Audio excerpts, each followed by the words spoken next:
My studio guest, she's only an hour away from going on air. I'm thrilled she came in here because she celebrates her 30th anniversary with Channel 9 at the moment. Miss Tracy Grimshaw, good afternoon. Hi, Derryn. Well, it's great to have you here. It's nice to be here. These are the new digs. I haven't been to the new digs. The new digs. That's 30 years at Channel 9. Where did you start? I started at, in journalism, I started at the Leader Group at the Diamond Valley News. Yes, I knew it was some suburban newspaper. It Diamond was. Valley News, right? The Diamond Valley News, which was where it happened to be my local paper. That's where I grew up. Yeah. And I did 2 years there. I sort of condensed a 4-year cadetship into 2 years. They were very kind to me. And then once I did my cadetship, I applied for a trainee executive position at Channel 9, GTV 9 in Melbourne. And I was, I think, trainee executive, that's not journalism. No, look, it wasn't. But it was one of the girls that I worked with at Leader, Vicky, said to me, look, if you apply for this, you could take a couple of years, but you'll work your way into the newsroom. And she said, you should be doing television. And I didn't really, I hadn't thought about television. I hadn't really thought I'd be a candidate for it. But I thought, oh, well, okay, I might as well. So I had a crack. But as it turned out, I was the only journalist out of the 500 or 600 people who applied for the job. And so they appointed 2 people to be trainee executives, a girl and a bloke. And then they said to me, well, we're hiring you and you're going straight up to the newsroom to work for John Sorrell, which made him very unhappy.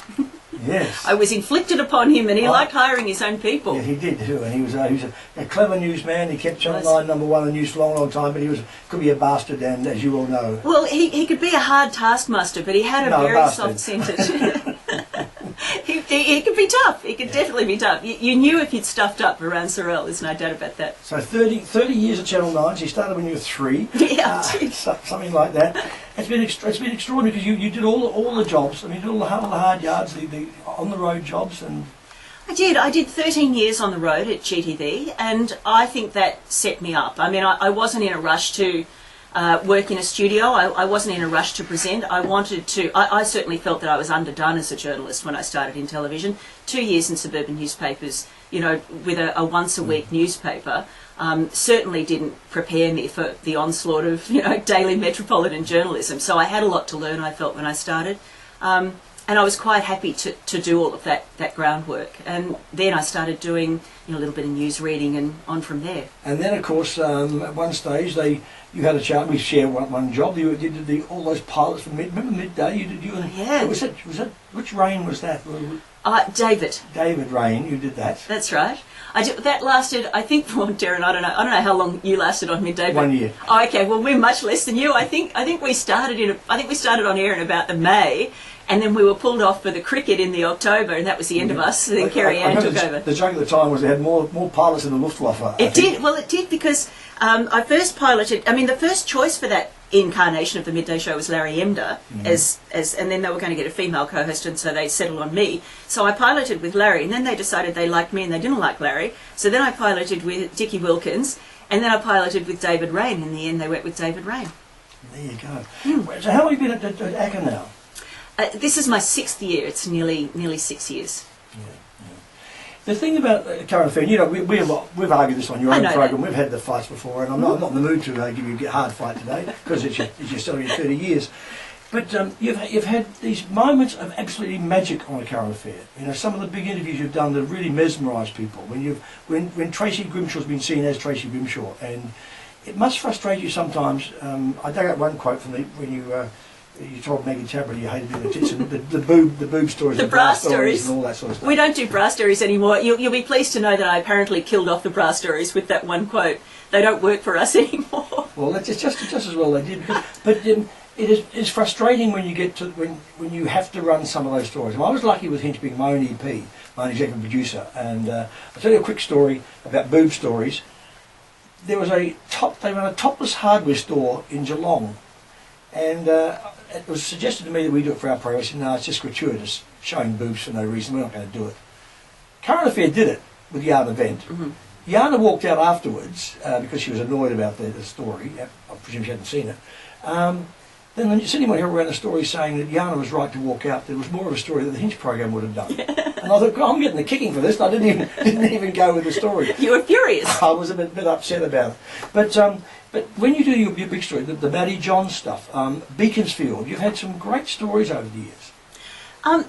We have, and I have, and I've been very lucky in that way. I think that I think a current affair is it's a schizophrenic beast.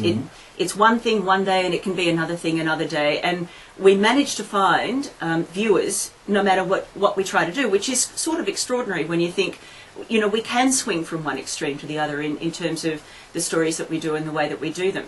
But whatever we're doing, we've got an eye on what people want. Now, the truth is that not all stories will resonate for me, and not all stories will resonate for you. True. But nonetheless, for example, we did a story last night on cheap nail salons, for example, and I think something like 1.2 million people watched it. So, now, that's not the sort of story you would necessarily love, but, for women who are out there who are paying $10 for a manicure and they think to themselves, well, I might get a fungal infection out of this that'll take me 10 years to get rid of, that's interesting to them.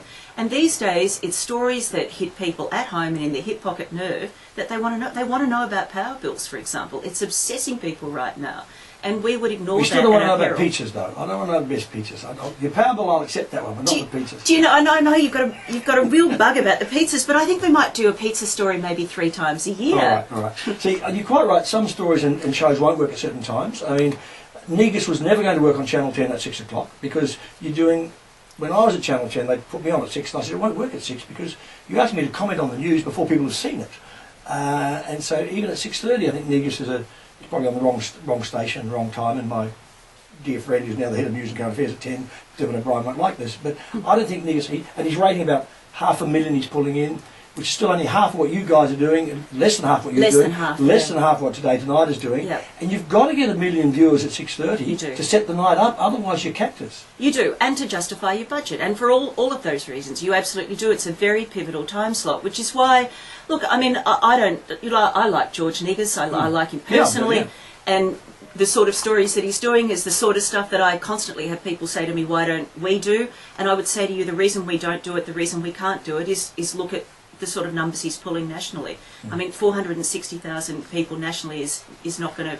That's not going to keep you. Because to viewers, you've got to set the night up, and you have to try and hold them. And increasingly, people are channel flicking, and they're going to pay TV, and they're going to stuff they're recording as well. And so that's another fight you have. But the basic line is you've got to get 1 million viewers at 6 o'clock and 6:30.